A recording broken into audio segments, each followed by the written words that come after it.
Jasper Carrott is? I certainly do not.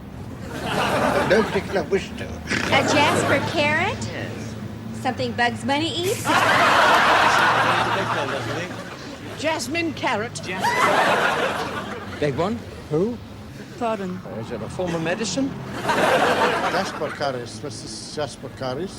I'm sure it's nothing to do with the vegetable. It's my first day in London. I don't know anything about your country. Ventriloquist with I've never seen him before with a sort of a dummy ape. Face powder. It's a perfume, isn't it? Who? Jasper Carrott? No. What about you? Do you know? Jasper Carrott is? 12:15. Jasper Carrott. Oh, him. Oh, yes. Oh, yes. He's brilliant. Have you not seen it? Oh, absolutely outstanding. Really, I don't know. What can you say? I mean, I'm amazed he's not a national name. Fantastic. Without doubt, Britain's answer to Jacques Cousteau. Ladies and gentlemen, Jasper Carrott.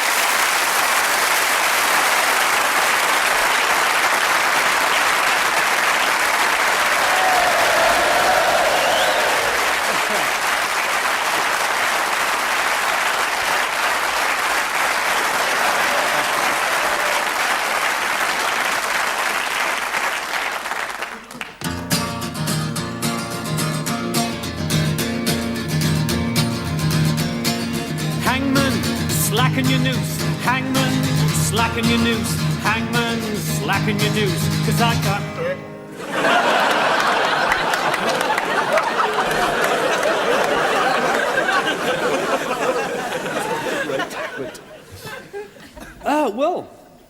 I was going to start off with a Simon and Garfunkel song.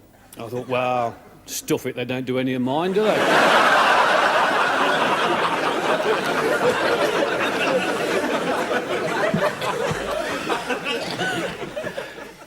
You've been primed by the warm-up man, Paul.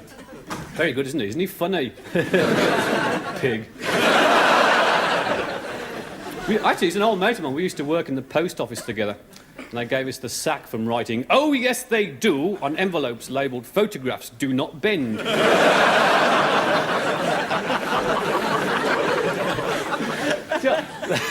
What I thought I would do, I'll just do a very, being sort of having this wondrous knowledge of TV studios, a couple of points to bear in mind.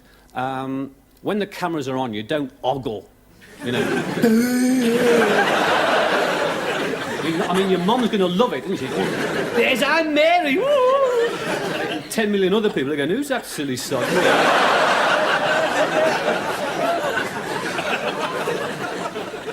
And if you see one of the floor assistants walking around with a big card with "clap" written on it,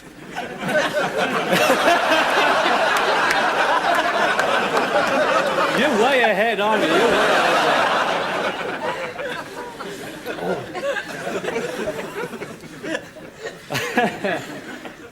I said this is almost my first time in a studio. I had a narrow escape. I wasn't always a superstar.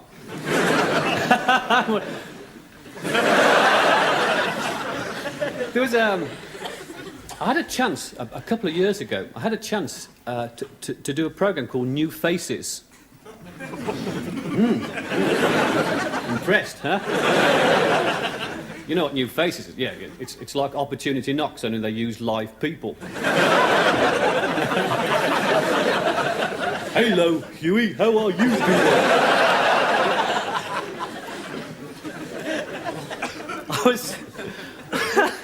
I was doing this club, and this chappie from New Faces came to see me, you see, and I finished, and he came up and he said, "Whoa, fantastic! Whoa!" Well, he said, that wasn't bad.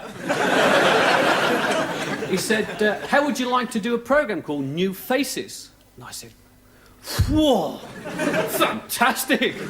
What's New Faces? And he explained. And I was very excited about it. I mean, like, it was television, and, like, that's worth its weight in gold, isn't it? So I started watching it, you see. I watched it for about 4 weeks, and then I wrote in and cancelled it.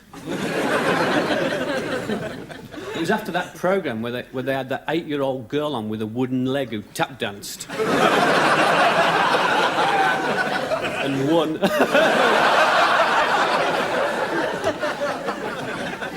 I thought maybe it's not the programme for me, I don't know. And besides which, you only get 3 minutes. That's it. I mean, that's it. That's your whole career is on 3 minutes. What can you do in 3 minutes that's going to impress like 12 million people? I had a few ideas, Mike.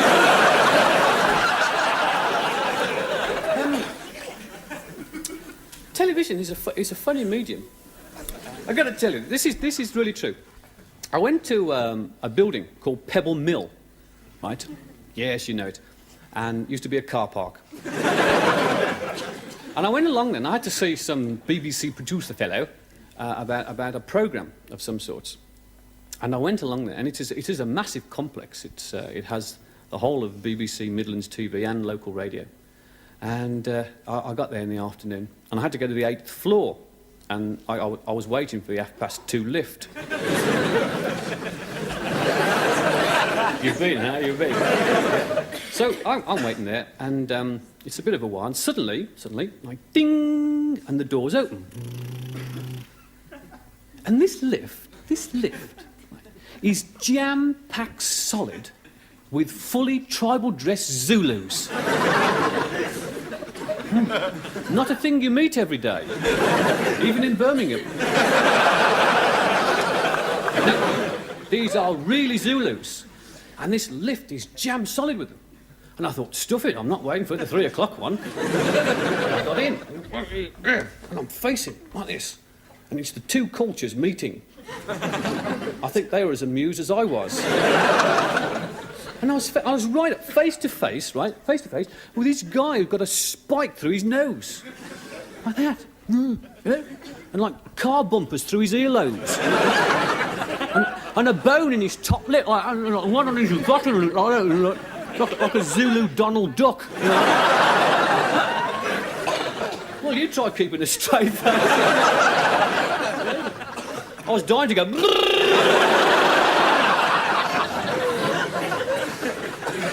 I resisted. And then I turned round because I wanted to get to the 8th floor, you see, so I went to press the button. And there were these girl Zulus in as well. They were topless, you see, and I sort of...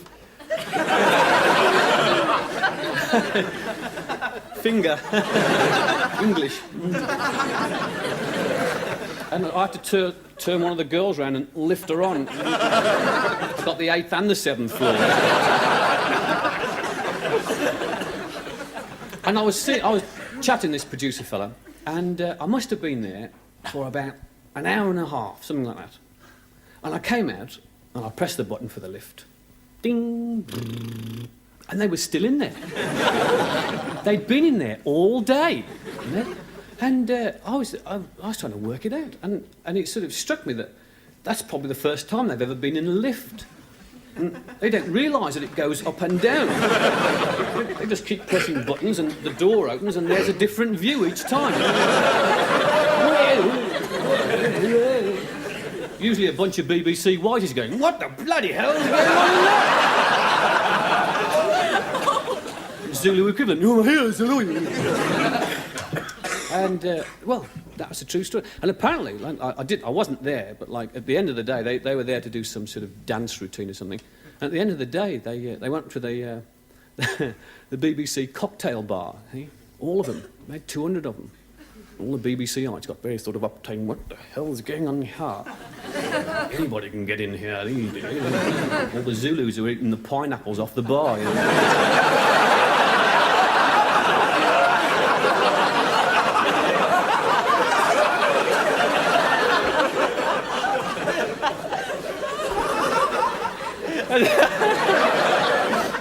You'll be selling matches by the time you're 30.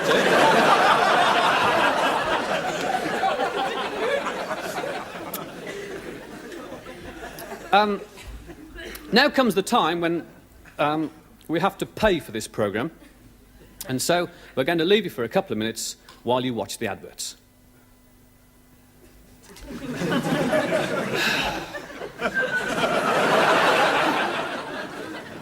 Aren't they silly adverts? If it's safe in water, it's safe in Lux. Not for my bloody goldfish, it's not, I can tell. He's all white now. Got big bubbles out of his mouth. Get me out of here. Anyway, while they've gone. Right, this is the joke I can't tell on the air. There was this stripper, right, who takes this donkey into the strip club. And this donkey's got a great big pen.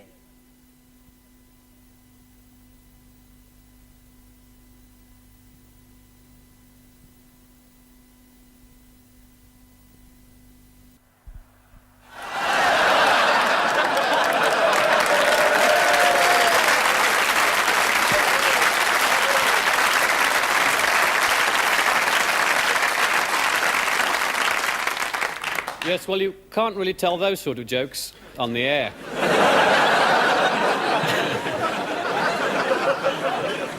Well, of course, while you've been away for about 3 or 4 minutes, we've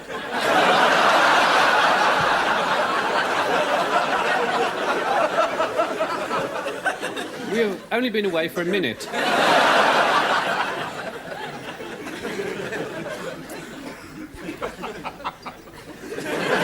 Don't laugh on your own.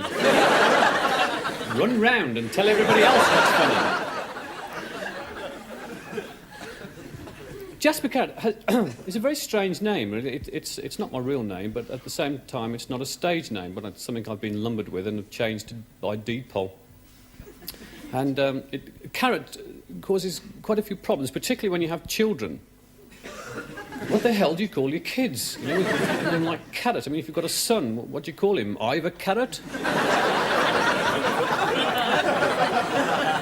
Justin Carrot? Story of my life.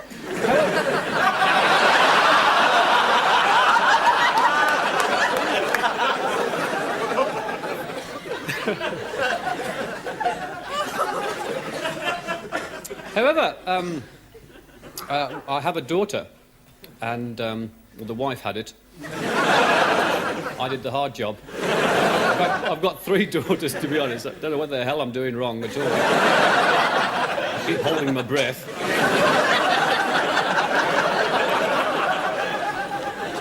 And what do you call girls? And we had the first one, because all the problems arose on the first one, and the wife wanted to call her Wendy Carrot. I pointed out the initials, and that's the last we heard of that. I wanted to call her Nora Carrot.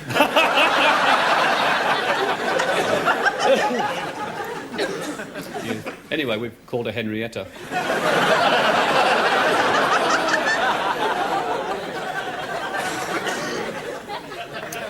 I thought what I'd like to do, what I'd like to do, the second half, I thought, I'll do a chorus song.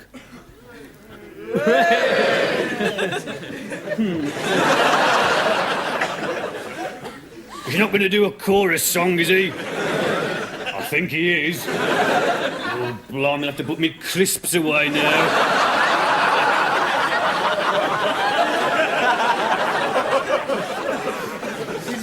It's a funny thing with chorus songs. I used to work folk clubs occasionally. And in folk clubs, it's easy. When you do a chorus song in a folk club, you know, it's no problem. I mean, they'll sing along with anything in a folk club. No!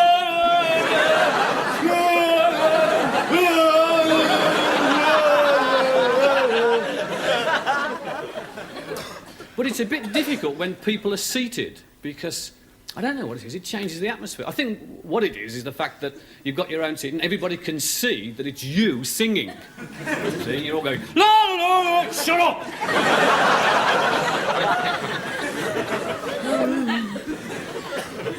So it's a bit of... I tell you what I'll do tonight. As you're all seated, what I'd like to do tonight with this song, when I get to the chorus on this song, right, I'm going to allow mumbling. Hey, then no one knows it's you that's singing then, is it?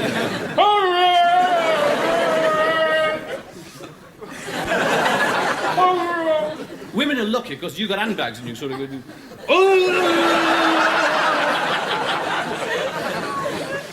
Right, that's it.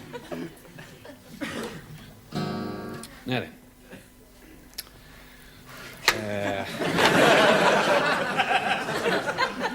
There's so many, isn't there?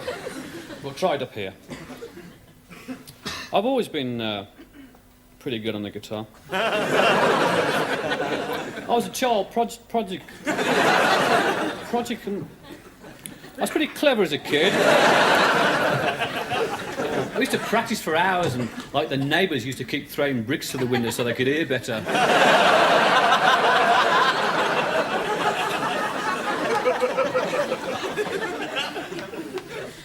And somewhere in this, I do a real special guitar lick that I got out of me Burt Weedon How to Play With Yourself in 3 years in lesson book.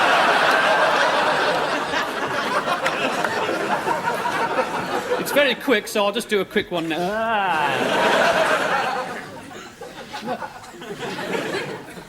So, and this song, I thought, as unexpected laugh, check your flies.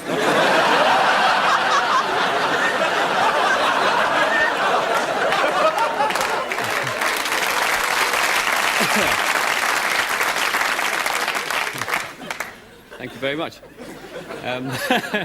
Reader's Digest. No, where I was? Yes. As it's getting very near the festive season. I thought I'd do this chorus song, and as I've explained, like the chorus in this one comes in between the verses, so it's ever so easy to spot. And when I get to the chorus, mumble. In fact, do anything you want. Like, as long as you join in, that's the main thing, you know? Do anything. As long as it's in time with the music. Yes, well, almost anything. Because there's a fast bit in the middle of this.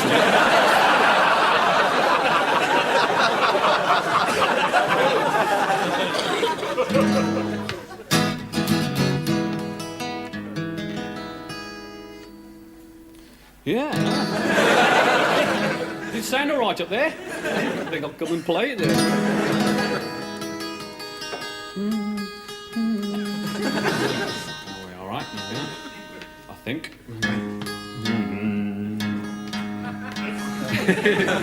You find the string that's out and tune the other 5 too. Hey, I got it in tune last week and welded it. It doesn't need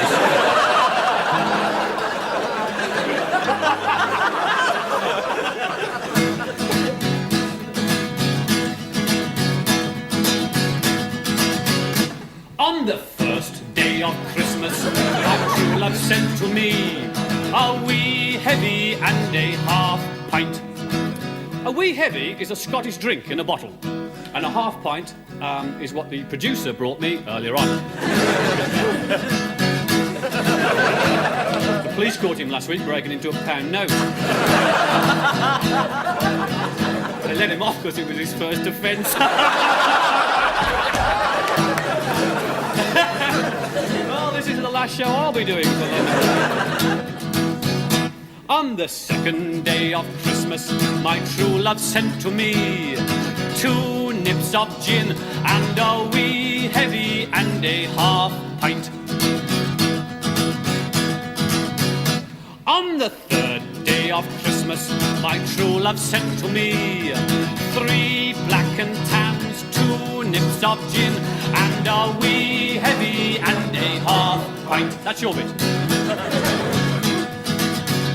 On the 4th day of Christmas, my true love sent to me 4 double diamonds, 3 black and tans, 2 nips of gin and a wee heavy and a half pint. Knockout.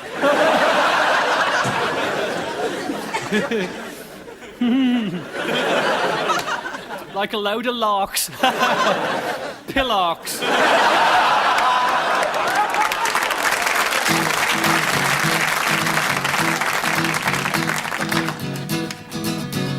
On the 5th day of Christmas, my true love sent to me 5 baby sharks, 4 double diamonds, 3 black and tan, 2 nips of gin, and a wee heavy and a half pint.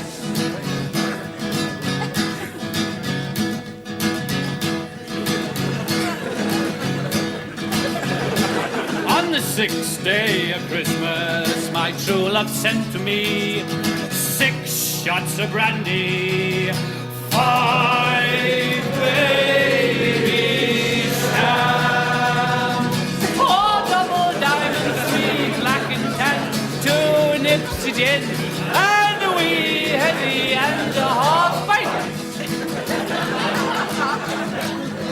On the 7th day of Crimble, my true love sent to me 7 Carlsberg lagers, 6 shots of brandy. Come on, everybody! 5 baby shams, 4 double diamonds, 3 black and tan, 2 nips of gin, and a wee pint and a half of the heavy. On the 8th day of Crimble, the silly old faggot sent to me 8 bloody vodka and lime, 7 Carlsberg lagers, 6 shots of brandy. Come on, everybody! 5 baby shams, 4 double diamonds, 3 black and gin. Hang on a minute!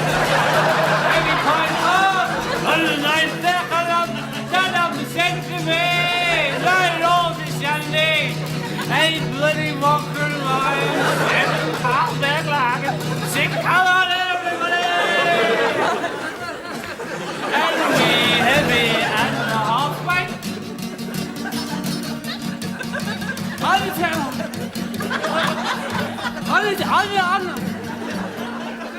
the 10th there'll be 10 pints of bitter. Hey Jude, don't take it bad. Take a sad talk and make it better. Show me the way to go home. 5 double gins, 4 dribble drobble wobbles, 3 crack and bangly wogglies, 2 niddly niddly waddlies, and a piddle uppy pobble wobble. On 11 bus blue labels. What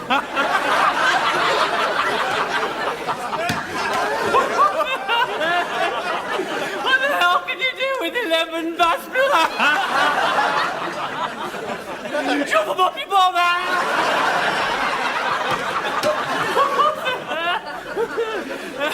You're all pissed there.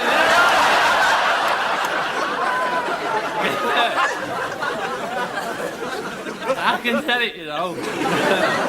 And the barrel of stomach.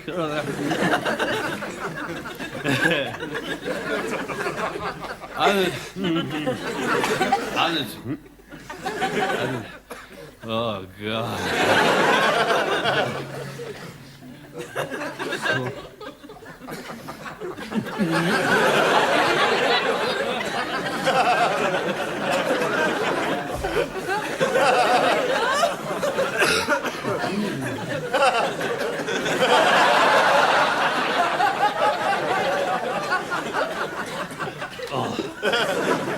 Well,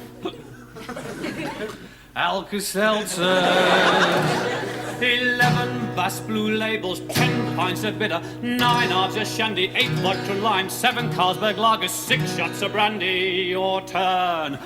5 baby shams. Here we go. 4 double diamonds, 3 black and tans, 2 nips of gin, and a wee heavy and a half. Thank you. Good night.